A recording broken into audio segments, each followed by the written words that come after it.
surrounding a number of issues, including the deployment of Marines to Los Angeles, the importance of supporting our ally in Ukraine, the alarming security breach that was Signalgate, and the unjust termination of members of our military from diverse backgrounds who simply want to serve our nation. But before I get to my questions, Mr. Secretary, I want to just follow up on my colleague from New Hampshire. Setting aside district courts, do you believe you have the authority to defy a Supreme Court ruling, yes or no? We're not here to defy a Supreme Court ruling. Okay, I'll take that as a win. I'm going to move on to cybercom in my state. Mr. Secretary, earlier this year, General Hawk was relieved of his command of cybercom and NSA following a tweet that accused him of being disloyal to the president. And the oath that you took, the oath that I took, does not demand loyalty to any president, but to this Constitution. I too brought my copy from college with me.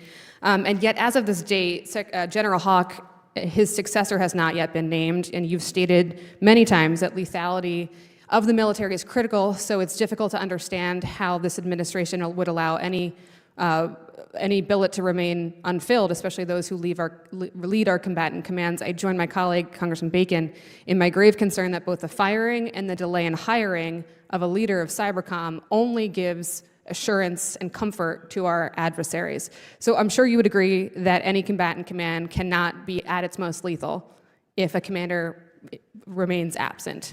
When will the president announce the new commander of cybercom? I would note there's a very highly capable deputy there, so it's Absolutely, not adrift at all. We recognize that, and we are in the process of ensuring that slot is filled. In the next month, 2 months, 3 months?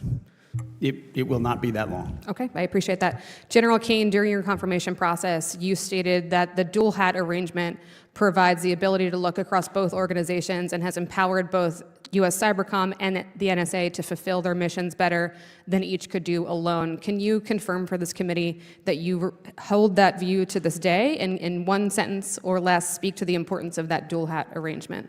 Yeah, that reflects the current policy of the administration. The Secretary, of course, as does the President, reserves the right to rethink that. Both organizations are critical, and whether they're a single or dual hat relationship, if directed, we'll take a look at the risk associated with each one of them and come back to our civilian leaders with those risks and let them make a decision on it. But you are in the room, are you not, advising the President as what is best for our national security? I am in the room, yeah. And can you commit to, yeah. I agree, can you commit to continuing your advocacy for that dual hat relationship? After some analysis, at the time I wasn't even in the military, I was still coming back in. Okay. So if directed to take a look at it, we'll carefully, ma'am, measure the goods and others of each of those. But you have my commitment that I'll continue as I have, giving my candid, forthright military advice on the eaches and others of all those to Secretary of the NSC and the President. Thank you, sir. I want to move on to sexual assault in the military, and it remains a stain on this DoD and this entire nation. It erodes cohesion. It brings a lifetime of pain and recovery for victims, including my constituents. It's important to members of this committee that funding for SAPR in particular increases, and that any flatline of that funding would be viewed as a decrease.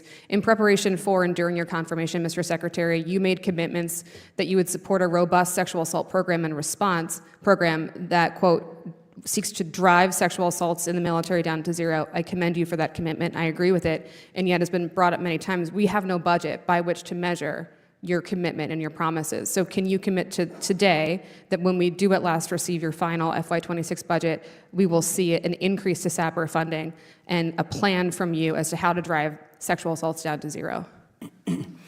As I said in my confirmation, I applaud Congress for the efforts that have been ongoing to address that issue, which we do need to drive to zero.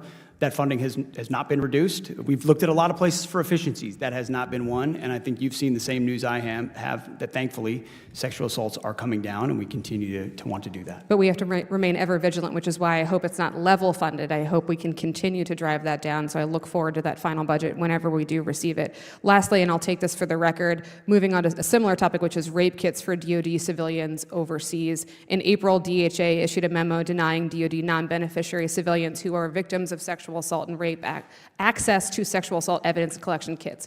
If I could get for the record your explanation for this decision. These civilians support the DoD. It's incredibly important that we find and bring justice to those victims, and I look